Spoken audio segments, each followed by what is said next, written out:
श्रीमद् वाल्मीकि रामायण बालकांड 32वां सर्ग। ब्रह्मपुत्र कुश के 4 पुत्रों का वर्णन। सोनभद्र तटवर्ती प्रदेश को वसु की भूमि बताना। कुशनाभ की 100 कन्याओं का वायु के कोप से कुब्जा होना। विश्वामित्र जी कहते हैं, श्री राम पूर्व काल में कुश नाम से प्रसिद्ध एक महातपस्वी राजा हो गए हैं। वे साक्षात ब्रह्मा जी के पुत्र थे।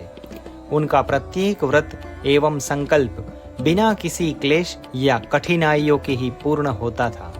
वे धर्म के ज्ञाता, सत्पुरुषों का आदर करने वाले और महान थे। उत्तम कुल में उत्पन्न विदर्भ देश की राजकुमारी उनकी पत्नी थी। उसके गर्भ से उन महात्मा नरेश ने 4 पुत्र उत्पन्न किए, जो उन्हीं के समान थे। उनके नाम इस प्रकार है: कुशांब, कुशनाभ, असुरत रजस तथा वसु। ये सब के सब तेजस्वी तथा महान उत्साही थे।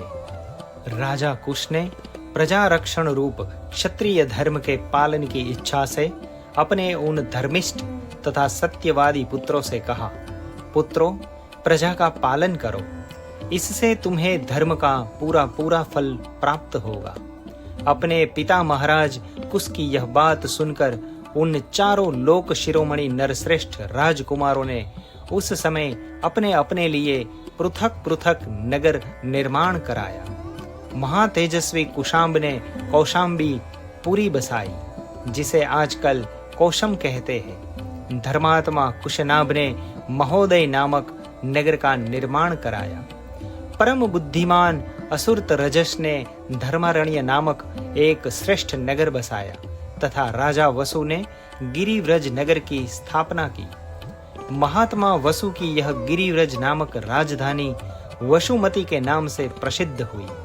इनके चारों ओर ये 5 श्रेष्ठ पर्वत सुशोभित होते थे। यह रमणीय नदी दक्षिण पश्चिम की ओर से बहती हुई मगध देश में आई है, इसलिए यहाँ सुमागधी नाम से विख्यात हुई। इन 5 श्रेष्ठ पर्वतों के बीच में माला की भांति सुशोभित हो रही है। श्री राम, इस प्रकार मागधी नाम से प्रसिद्ध हुई यह सोन नदी पूर्वोक्त महात्मा वसु से संबंध रखती है। रघुनंदन, यह दक्षिण पश्चिम से आकर पूर्वोत्तर दिशा की ओर प्रवाहित हुई। इसके दोनों तटों पर सुंदर क्षेत्र है, अतः यह सदा सस्य मालाओं से अलंकृत यानी हरी भरी खेती से सुशोभित रहती है। रघुकुल को आनंदित करने वाले श्री राम, धर्मात्मा राजर्षि कुशनाभ ने ध्रुताची अप्सरा के गर्भ से परम उत्तम 100 कन्याओं को जन्म दिया। वे सब की सब सुंदर रूप लावण्य से सुशोभित थी। धीरे धीरे युवा अवस्था ने आकर उनके सौंदर्य को और भी बढ़ा दिया। रघुवीर, एक दिन वस्त्र और आभूषण से विभूषित हो वे सभी राजकन्याएं उद्यान भूमि में आकर वर्षा ऋतु में प्रकाशित होने वाली विद्युन मालाओं की भांति शोभा पाने लगी। सुंदर अलंकारों से अलंकृत हुई वे अंगनाएं गाती बजाती और नृत्य करती हुई वहां परम आमोद प्रमोद में मग्न हो गई। उनके सभी अंग बड़े मनोहर थे।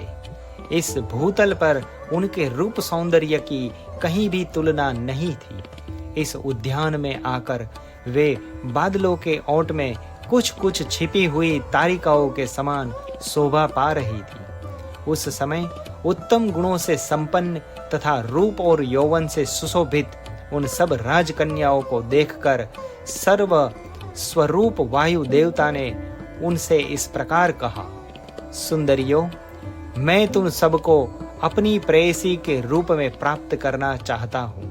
तुम सब मेरी भार्याएं बनोगी।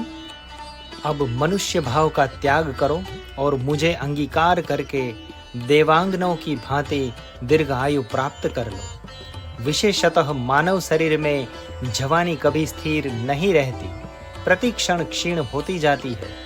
मेरे साथ संबंध हो जाने पर तुम लोग अक्षय यौवन प्राप्त करके अमर हो जाओगे।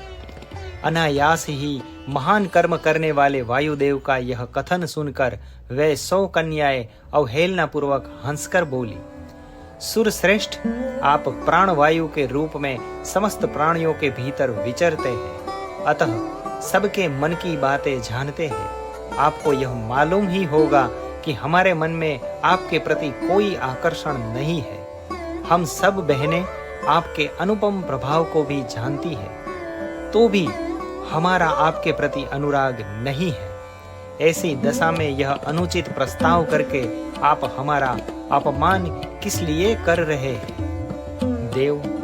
देव शिरोमणे, हम सब की सब राजर्षि कुशनाभ की कन्याएं हैं। देवता होने पर भी आपको शाप देकर वायुपद से भ्रष्ट कर सकती है, किंतु ऐसा करना नहीं चाहती, क्योंकि हम अपने तप को सुरक्षित रखती है। दुर्मते, वह समय कभी न आवे जबकि हम अपने सत्यवादी पिता की अवहेलना करके कामवश या अत्यंत अधर्म पूर्वक स्वयं ही वर ढूंढने लगे। हम लोगों पर हमारे पिताजी का प्रभुत्व है, वे हमारे लिए सर्वश्रेष्ठ देवता है। पिताजी हमें जिसके हाथ में दे देंगे वही हमारा पति होगा। उनकी यह बात सुनकर वायुदेव अत्यंत कुपित हो उठे। उन ऐश्वर्यशाली प्रभु ने उनके भीतर प्रविष्ट हो सब अंगों को मोड़कर टेढ़ा कर दिया। शरीर मुरझाने के कारण वे कुबड़ी हो गई। उनकी आकृति मुट्ठी में बंधे हुए एक हाथ के बराबर हो गई। वे भय से व्याकुल हो उठी। वायुदेव के द्वारा कुबड़ी की गई उन कन्याओं ने राजभवन में प्रवेश किया। प्रवेश करके वे लज्जित और उद्विग्न हो गई।